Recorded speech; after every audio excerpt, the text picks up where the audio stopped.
Olha, grande dia. O Supremo Tribunal Federal acabou de formar a maioria 6-2, quer dizer, tem maioria, são 11, 6 é maioria, para acabar com a palhaçada do Cássio Nunes, que em decisão ilegal e criminosa tinha permitido que igrejas abrissem, não apenas permitido que igrejas abrissem, tinha praticamente ordenado, as cidades não podiam fazer nada quanto a isso. Agora não, as cidades, os estados vão ter poder de decidir quem pode aglomerar e quem não pode. No caso, ninguém deveria estar podendo aglomerar agora. E é isso que está sendo decidido. E eu não sei quando eu acabar de gravar esse vídeo, ou você assistir esse vídeo, como vai estar a votação. Mas o importante é que quando se formar a maioria no STF, já está decidido. E o mais importante dessa votação não é a decisão, mas alguns posicionamentos que foram tomados ontem e hoje. Por exemplo, ontem foi só um voto do Gilmar Mendes, mas a gente viu o posicionamento do Augusto Aras, do André Mendonça, a gente viu o Gilmar Mendes, eu até falei disso aqui, deu um esporro nos dois, e hoje a gente viu que o Dias Toffoli votou junto com o Cássio Nunes para que as igrejas permaneçam abertas. E o Cássio Nunes não pediu vistas, tinha muita gente com medo de que ele fosse pedir vistas e sentar em cima do processo para que as igrejas continuassem abertas. Não aconteceu. Tem algumas mudanças, a coisa na STF está mudando, até porque o Bolsonaro vai indicar um ministro em julho e o André Mendonça e o Augusto Aras estão brigando por essa vaga, mas tudo indica que o Augusto Aras está desistindo dessa. Então, isso, o Augusto Aras desistindo é ruim para o Bolsonaro. O Bolsonaro provavelmente nas próximas semanas vai ter que falar alguma coisa para Augusto Aras para que ele continue tendo esperanças de ter essa vaga na STF. Eu vou te explicar por quê, você vai entender tudo, que o Bolsonaro está com uma coisa ruim aqui com o Augusto Aras, está numa situação bem ruim. É a situação que o Temer esteve em 2017 e acabou ruim para o Temer, não acabou? Acabou ruim para o Temer, que ele foi delatado pelo Joesley, a PGR fez uma arapuca contra ele. O Augusto Aras é tão vingativo quanto o Janot, se não for mais, eu vou falar disso. Mas antes, um segundinho, você quer ver o Augusto Aras ir pra cima do Bolsonaro? Assim que o Bolsonaro não o indicar ao STF, então curte o vídeo e se inscreve no canal. Olha, é um segundinho você se inscrever no canal, é de graça se inscrever no canal e você ajuda a oposição ao bolsonarismo. Aqui a gente faz oposição não só ao Bolsonaro, mas ao bolsonarismo, a todo esse lixo que vem junto com o Bolsonaro, esse lixo de querer aglomerar na pandemia, abrindo igreja, abrindo tudo, esse lixo de falar para não usar máscara, tudo isso que causa repulsa, a gente aqui luta contra isso tudo. E luta também, não só aqui, mas também nas ruas. Eu vou mostrar no final do vídeo o nosso carro de som que rodou essa semana, denunciando os crimes do Bolsonaro nas ruas. A gente também denuncia, esse vídeo, trecho que eu vou mostrar, denunciando também os crimes do Sérgio Moro, do juiz ladrão. Por quê? Porque foi o Moro quem ajudou a eleger o Bolsonaro, e agora que o Lula foi tornado, teve seus direitos restabelecidos pelo STF, é importante falar para o povo uma coisa que muita gente não sabe, que o Moro foi um juiz ladrão. Se você quiser ajudar essas ações para a gente ampliar e denunciar esses crimes do Bolsonaro e do Moro em mais cidades, embaixo do vídeo tem um botão Seja Membro. Ou no primeiro comentário tem o Pix, PicPay e o Apoie-se. Vamos continuar indo para cima deles. Agora eu vou falar um pouquinho sobre a votação de hoje, sobre as percepções sobre a votação. Porque, se eu começar a falar que o Supremo decidiu que as igrejas não podem abrir, o que eles queriam era o dízimo, algumas queriam lavar dinheiro e blá blá blá, é mais o mesmo. Você já está cansado ou cansada de saber disso, não tá? A votação acabou, está acabando agora, acabou a palhaçada, outra derrota do Bolsonaro na STF. É incrível como o STF está sendo, olha... Eu tenho todas as críticas que você imaginar ao STF. Se você acompanha o canal há muito tempo, já me viu aqui falando um monte de alguns ministros do STF, sabem as críticas que eu tenho, mas hoje em dia o STF é a única instituição que parece funcionar no Brasil.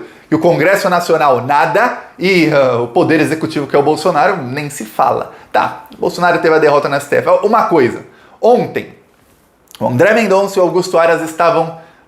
Assim, era uma disputa muito grande para ver quem bajulava mais as igrejas e quem se mostrava mais terrivelmente evangélico. Só que com uma vantagem para André Mendonça, que ele realmente é evangélico, Augusto Aras não é. Inclusive, muita gente não sabe, mas na época em que a Dilma era presidenta, o Jacques Wagner, que agora é senador pelo PT, eu li isso no UOL, li isso, ele fazia campanha para Augusto Aras ser procurador-geral da República no governo Dilma, só para você ver como as opções que o PT tinha na época eram todas ruins.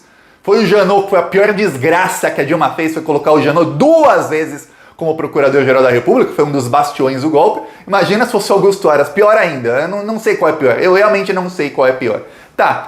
Se bem que o Augusto Aras, se a Dilma prometesse para ele uma vaga no STF, ele não ia ter golpe, né? Que ele ia rastejar atrás da Dilma, não ia fazer o que o Janot fez. Tá, outra história. O que acontece é o seguinte, o Augusto Aras quer essa vaga no STF, o André Mendonça também quer, eles estão brigando, os dois estão vendo quem bajula mais o Bolsonaro, só que o Augusto Aras percebeu que a vaga não será dele. Por quê? Porque nos últimos dias, e principalmente ontem, veio com força o nome do Humberto Martins. Humberto Martins é presidente do STJ. O nome do Humberto Martins veio com muita força. Ele tem uma vantagem que o André Mendonça e o Aras não tem. Sabe qual é a vantagem do Humberto Martins? Que se o Bolsonaro colocar o Humberto Martins no STF, o Bolsonaro ganha uma indicação ao STJ, e aí ele pode colocar o André Mendonça no STJ e não no STF, porque ele ganha essa indicação para fazer, fica uma vaga ali. E não é todo dia que se tem duas indicações, imagina, ele pega e mata dois coelhos com uma cajadada só, coloca um dele no STF e outro dele no STJ. O problema é o seguinte, vai chegar lá no STF o Humberto Martins, ele vai ser bolsonarista igual o Cássio Nunes, igual o André Mendonça, a gente sabe que será, igual o Augusto Aras talvez seja, ou não. Ou ele chegar lá e fala, Bolsonaro, tchau, faz igual o Fux, Carmen Lúcia, Rosa Weber, Barroso, olha, isso é interminável. Joaquim Barbosa fizeram depois que foram indicadas pelos governos do PT. Chegam lá, assinam um termo de posse no STF e mostram o dedo do meio pro governo do PT e falam, agora eu vou rasgar a lei para te ferrar. Será que eu acho que não, né? Acho que só quem indicava tão errado assim. Enfim, o Bolsonaro ele não indica nesse nível de erro, é só ver o Cássio Nunes. A gente achou que era indicação do Centrão e tal, e o Cássio Nunes está sendo um cachorrinho do Bolsonaro, não sabemos o motivo, mas está sendo. Outro que está sendo cachorrinho do Bolsonaro é o Dias Toffoli. Olha só que coisa, a indicação do Cássio Nunes ela foi selada num encontro que teve o Bolsonaro na casa do Dias Toffoli, que era então presidente do Supremo Tribunal Federal, e o Cássio Nunes foi lá, e todo mundo viu, será o Cássio Nunes. Até então, o Dias Toffoli ele era assim com o Gilmar Mendes, com alguns outros ministros do STF e tudo mais. Depois disso, o Gilmar Mendes meio que saiu do grupo, o Cássio Nunes traiu o Gilmar Mendes e o Dias Toffoli e o Cássio Nunes estão juntos, tanto é que está 6-2 voto do Dias Toffoli. O voto do Dias Toffoli, para você ter ideia da vergonha que é o Dias Toffoli, foi um voto de 50 segundos. Ele só falou, olha, convênia aos que acompanharam o Gilmar Mendes, eu vou votar aqui com o Cássio Nunes, só isso. Não se estendeu, ele deu esse voto aí, de 50 segundos um voto no Supremo Tribunal Federal, Dias Toffoli. Porque ele estava com vergonha de defender o que está defendendo, que ele sabe que está defendendo mortes no meio de uma pandemia. Hoje morreram 4.259 pessoas e o Dias Toffoli lá falando, eu vou aqui junto com o Cássio Nunes. Tá, a boa notícia é que o Augusto Aras ontem, o que ele fez? Ele defendeu que o Cássio Nunes continuasse sendo relator de todos os casos que tem a ver com isso, inclusive desse caso. Por quê? Porque quem permitiu que igrejas ficassem abertas foi o Cássio Nunes. Aí, para isso ser votado no plenário do STF, o Gilmar Mendes teve que pegar uma outra liminar e indeferir, quer dizer, votar contrário ao Cássio Nunes. Aí, como tinham duas decisões conflituosas, monocráticas, quer dizer, uma só pelo Gilmar Mendes, outra só pelo Cássio Nunes, os 11 têm que votar quem tá certo, ele ou ele. Por isso que foi a plenário tão rápido. Geralmente decisões assim demoram 2, 3, 4 semanas para ir a plenário. Só que estamos na pandemia, não dá para esperar 3, 4 semanas com templos abertos.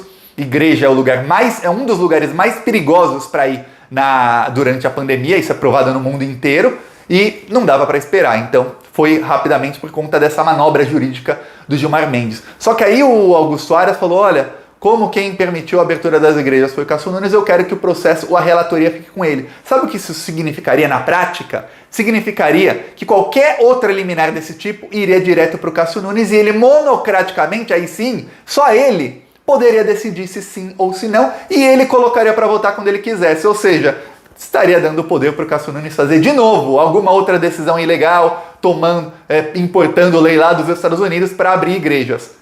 O Gilmar Mendes ficou bravo ontem, ficou bravo. Essa parte eu nem falei aqui no vídeo de ontem, porque até então eu achei que não era tão relevante, que era aquilo, Augusto Aras e André Mendonça bajulando o Bolsonaro, fazendo de tudo para que igrejas continuem abertas, e Gilmar Mendes dando esporro nos dois. Tá, só que não. Por quê? Porque depois do esporro que o que o Augusto Aras levou, ele ligou para o Gilmar Mendes para pedir desculpa. Você acredita nisso? Mais do que isso, ele ligou para pedir desculpa e ele disse que, olha, é que o pessoal aqui na Procuradoria confundiu os processos, foi um erro nosso aqui, eu vou corrigir. Aí hoje, ele mudou o posicionamento dele, Augusto Aras. Eu falei, peraí, ele não estava bajulando o Bolsonaro, ele muda o posicionamento assim, liga para o Gilmar Mendes. Se tem alguém que tá bravo com o Cássio Nunes, que quer degolar o Cássio Nunes em rede nacional, é o Gilmar Mendes. Pudesse fazer assim com o Cássio Nunes.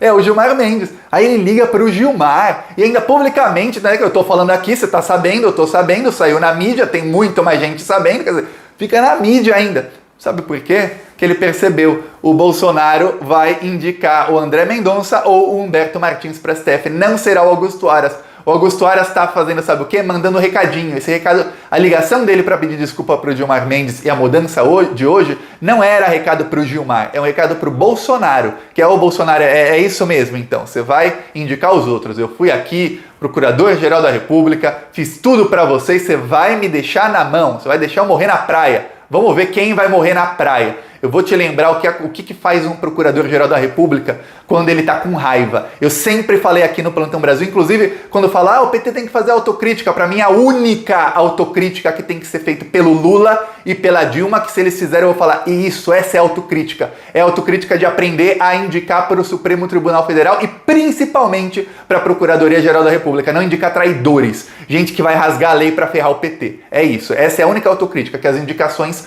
foram todas tiros no pé, assim, a Dilma e o Lula colocaram a corda no pescoço e deram pro inimigo, vai, me enforca, mas só se vocês quiserem, hein? Vou confiar que não. Aí, o Janot fez assim, e degolou, enforcou o governo Dilma. Um Procurador-Geral da República, o Janot, ele segurou processos do Eduardo Cunha, até então sabia-se que tinha denúncia de corrupção contra o Cunha, mas ninguém sabia, não tinha prova, não tinha nada, não tinha vazado nada, a investigação já tinha acabado, a denúncia estava pronta. Mas ele esperou, ele sentou em cima da denúncia por 6 meses para o Eduardo Cunha fazer o processo de impeachment da Dilma e aprovar a lei do teto de gastos. Aprovada a PEC do teto de gastos, que é a PEC do fim do mundo, que até hoje se fala no teto de gastos, né? Ele enviou a denúncia e o Eduardo Cunha foi cassado. Janot, se tivesse feito 6 meses antes, 7 meses antes ou 3 meses antes, a Dilma não teria caído, para você ver como um Procurador-Geral da República faz isso. Janot também ofereceu denúncia contra o Lula sem ter provas. Olha só, esse é o Janot. Para quê? Para criar factoides. O Janot contra o Temer foi 10 vezes pior. Quando ele viu que o Temer não ia reconduzi-lo ao cargo de Procurador-Geral da República e que ele ia perder o título de seu Procurador-Geral, sabe o que ele fez? Ele fez, inclusive isso, a justiça já anulou essa delação. Ele foi lá com o Joesley e fez uma arapuca pro Temer, que foi aquela gravação lá que ele falava pro Joesley, tem que manter lá a propina pro Cunha. E que aí depois ele pedia 500 mil e o Rocha Loures foi buscar a propina, lembra disso? E fez também pro Aécio, que era o braço direito do Temer. Muita gente não sabia, não tinha ainda o Plantão Brasil ainda, infelizmente. Eu já queria fazer o Plantão Brasil na época, mas eu não fazia, não sei porquê, podia já ter feito. Vocês já saberem na época que o Temer não tomava uma decisão sem se consultar com o Aécio, eles sempre estavam juntos. Aí o Janot ferrou o Temer e o Aécio. Isso é o que faz um Procurador-Geral da República com sangue nos olhos. Agora, imagina alguém que se rastejou, que fez absolutamente tudo pelo governo, fez tudo o que o Bolsonaro pediu. Aí chega na hora, ele vai lá e indica outro. Prepara, o Augusto Aras está dando só o recadinho, se eu quiser eu falo com o outro lado aqui, eu vou para cima de você, Bolsonaro. Tem inquérito dos atos antidemocráticos, tem o inquérito da interferência na Polícia Federal, que são 2 inquéritos bombásticos, fora os crimes dos filhos do Bolsonaro.